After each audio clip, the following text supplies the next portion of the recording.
So I just kind of wanted to hear the story from both of you on how it came to be that you came out here today. Was it Coach say you? How did this come about? Well, first of all, I've got a grandson playing for Clemson, and I get to watch him on television as much as I can, but here's an opportunity for me to watch him play. And all of my daughters came in, and obviously we're very fond of Dabo and what an outstanding job he's done while he's here at Clemson. And they have a chance to compete for the national championship, and it's just joy to watch him play. Yeah, JC is our sophomore tight end, and his daughter Jackie, that's JC's mama, but they actually got a place here on the lake up on Kiowee, and so it just worked out that this was the game that all the family was able to come, and so he actually came Wednesday night and had a chance to sit in the staff meeting this morning, and just great for our guys to be around Coach. They hear me talk about him all the time, so for them to be able to be around him and spend a little time and have him speak to our team, it's always a real treat, and because you know that he's always going to have a lot of wisdom and some great things to say. Not everybody gets a chance to have their mentor in town and have him kind of observe what you've built here, but a continuation of his legacy. What has it meant to you to have him in town today, but also to keep up that relationship over the years? Well, it's crazy, and Coach was actually talking about it in there to the team, is how fast time goes. And I met Coach in 1990. He don't remember this, but he had just gotten into town, and he was walking through the halls of the facility there in Tuscaloosa, and I had gone up to the facility. I had to get something out of my locker, and I just happened to meet him, and said hey to him. This is the new coach, but so I was a sophomore at Alabama, and little did I know that what type of impact he was going to have on my life. At that time I'm 20 years old, and played for him 3 years, and then worked for him for 4. So I spent all 7 years with him, but so I had a 7-year span with Coach, and I tell people all the time I probably learned more from Coach after he was gone, because you only know what you know, and then when you get exposed to other things and different things, things start making sense, and you start going, you know what, I really understand why he did things a certain way. And so he impacted me certainly in my 7 years there in Tuscaloosa. Gave me a chance to play, gave me a scholarship, gave me a chance to be a GA for him. Then he hired me as a full-time coach when I was 26 years old, and that don't just happen. And so, but then he retired, and now I gotta see if I'm cut out for it, and do I really have what it takes? My mentor has retired now. And I tell you, my journey from then, when he retired in 1997 to now, so 21 years, he still impacts me to this day, in everything that I do, whether it's how I try to have balance in my life as a husband, a father, a coach, to how I coach the players, how I manage the staff, how I run practice, you name it. I mean, he still is impactful, and then he demonstrated to me what serving the community was all about. People talk about our foundation, and we've got our luncheon next week. We're going to give $700,000 away at lunch to a bunch of groups in this community. We raised over $1 million, and we've given a bunch of it away already. But that's what was modeled for me. That's what Coach did on a daily basis. Is he constantly helped others and served our community, and he's always been there for me, whether it was I needed a little bit of advice, maybe I needed a little kick in the butt, maybe I just needed a little encouragement. He's always been there for me. And then I go all the way back. Ironically, today is November 1st, and this is the day that I got my first win 10 years ago. But not long after that first win, my last game as an interim coach, Coach Stallings flew all the way from Texas to be here, and to try to give me a little bit of a pep talk to try to find a way to win that South Carolina game, because I think we both knew if we could find a way to win that game, they're going to probably have to give me a shot. And there's actually a picture up there above my desk right there. So that was 10 years ago. And so, here we are. And so he's just always been a giver of his time, of his wisdom, and it's special to have opportunity to spend some time with him. Now, Coach Stallings, you knew the young kid from Pelham, Alabama. Did you see something early on in him where you knew he might have the opportunity to be not a coach? particularly as a player. He was just an average player. But he wanted to be a good player, and that was important to me. And when I go to hire an assistant coach, there's three things that I look for. First of all, I want a good person. I didn't want to sit around that table day after day with somebody that wasn't a good person. Well, he was a good person. And I wanted somebody that had some knowledge of the game. And he was knowledgeable about the game. Then I want somebody that can communicate with the player. Dabo could communicate with the player. So he had all the qualities that I was looking for. So I gave him a job. Didn't overpay him, but I gave him a job, and he worked for me the rest of the time. And what a joy it was to follow his career wherever he's been. And I've been a big fan of Clemson ever since he's been here. Coach Swinney, is there any memory in particular, any lesson in particular that you kind of hang on to from your time with Coach Stallings? Oh, man, there's a bunch of them. But he's right. He didn't overpay me, that's for sure. But I gave you a job. But he gave me a job. I just kind of what he's always said. He was just telling the team, make the best out of what you got. And, I thought I was a good player, and I get to Tuscaloosa, and I decide I'm gonna go and try to walk on and make the football team. I didn't know, other than all I knew was what I was, and I get out there and I realize, I'm like, dang, not as fast as these guys, not as big as these guys, not as strong as these guys. But what I learned from Coach, and Coach reinforced it, is you make the best out of what you do have, and you always work to get better. And that's what I did as a player.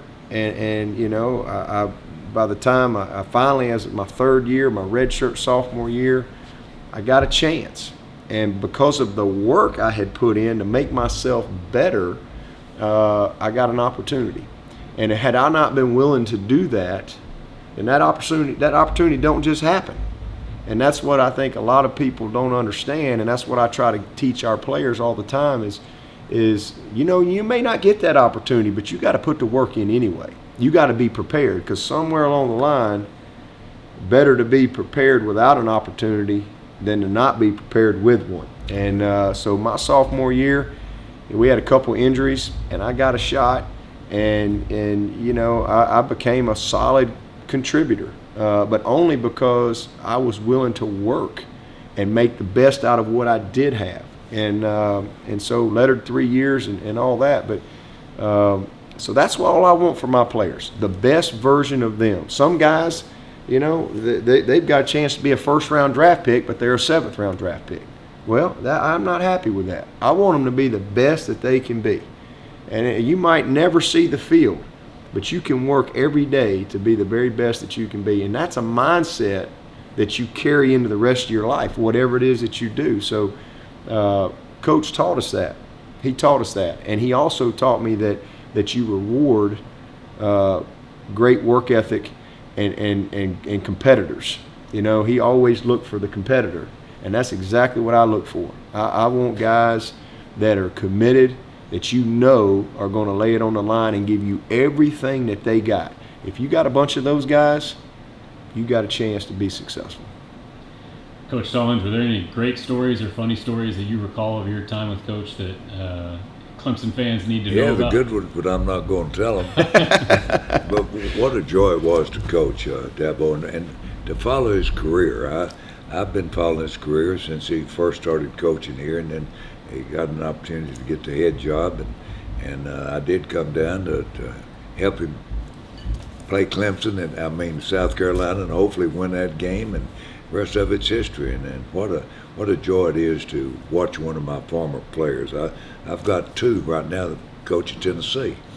Played for me, and didn't play near as much as Dabo, but sort of keep up with what's happening in Tennessee. Want them to do well, but I just can't tell you how pleased and proud I am of Dabo. Now, I know how uncomfortable it must be given your time in Tuscaloosa and College Station. Are you getting a little more comfortable wearing orange these days? No, not really. Orange. This reminds me of the University of Texas, and but I wore this in honor of Dabo and Clemson. In fact, I'll probably have it on at the game this Saturday. And Coach, folks in the program know you've got a pretty spot-on impression of Coach Stallings. Can you give us your best Coach Stallings? Oh man, I got lots of Coach Stallings stories, but he always would sometimes come into the team meeting and he'd want to make a point, but he would tell a story to make a point. And one of my all-time favorites, and it's really where best is the standard. That's kind of where it comes from for me. And I'm always telling our guys, let's don't worry about them. Let's worry about us. And he would always tell, I call it the Ben Hogan story. And he would go on and on and on. But he was a young coach, and he got the chance to play with Ben Hogan one day. And he tells the story about he was kind of nervous when he started, and he settled in, and I don't know, somewhere about the 17th fairway or something. He says he leaned over. He said, I leaned over and I said, Mr. Hogan, you're playing at the PGA, the U.S. Open, the Masters. He said, you're standing up there on that 18th green. Do you ever stand over on that side and watch your competitor line that putt up? Do you ever just stand over there to yourself and just say, God, I hope he misses it? And he said, Ben Hogan slammed the brakes on that golf cart. He said, about threw me out of the cart. He looked at me and he said, let me tell you something, young fella. If I win, it's because I did my very best, not because my opponent did bad. And then he would say, and then he'd go on, he'd say, so what I'm trying to tell you, man, is, hey, brother, we ain't sitting around waiting on them to mess up. Hey, we want to win because we played well. We played our best. And that has stuck with me for all these years. And I tell my players that every single year we talk about that, because if you play to a standard and not worry about who you're playing, then you don't have to sit there and be at the mercy of the opponent and hope that they screw it up or hope that they play bad. So that's resonated well with us, and that's just one of the thousands of lessons that we still live by here that I got from Coach. And Dabo's always been a giver too. I know my little boy John Mark had Down syndrome, and so I'm very fond of the RISE program. That's where the handicapped child goes to school, and Dabo would always, whether or not he played in the tournament or not, he would send $25,000 to benefit the RISE program. And I've got a daughter that lives in Haiti, and we're building a hospital in Haiti. And I hate to ask people for money, but we've got to get the money so he supports that program. So everything that I've asked him to do, he's done it. You can't say that about many people. And this will be my last one, but you mentioned not only football legacy, but also a legacy of giving like that. What does it mean to you, and how proud are you to see that legacy carried on in Coach Swinney? Well, I don't have the vocabulary to describe it. I mean, you want to see your children be successful. I tell people all the time, don't judge me by my win-loss record. You judge me by the way my children turn out. Well, the real joy that I got out of coaching, obviously you got to win games, but to see the player graduate, see the player be successful in whatever, and Dabo not only graduated, he played for him, and he's extremely successful. When he won the National Coach of the Year, I drove for 6 or 7 hours. I was going to be there to pay my respect to Dabo for winning the National Coach of the Year. So that's the respect that I have for Dabo. Yeah, and he said something, that I would point out too, and it's another part of our program. Everybody, all Clemson people know, they all know David Seville. And, one of the reasons that I'm involved with the Clemson Life program and I hired David and wanted him to be around is what I witnessed for 7 years with Coach Stallings and his son Johnny. Johnny's at practice every day. He knew all the players. He'd come and give you a hug like he hadn't seen you in 10 years. He had this peace and joy about him. It didn't matter what was going on. And then I watched Coach on how the type of father he was to Johnny. And I wanted my players to experience that because it gave me a perspective at a young age that I'm not sure I had at that time. And that is just an appreciation of what you do have. Because John Mark Stallings, man, you talk about accomplishments and making the best out of what he had. He was the epitome of that. And Coach nurtured that in him. And involved his kids in the program and the wives, and we were a family, and that's what we brought here. And so you come out to practice and you see our players impacted every day by the interaction with David, and then they in the Clemson Life program, when they come over here and they have this love for special needs kids, and that's been nurtured in our program. And that comes from what I experienced with Coach, and that's one of the things that I wanted to make sure was a part of what we do here, really because it impacted me as a young person, but also as a way to carry on his legacy and all the things that he stands for.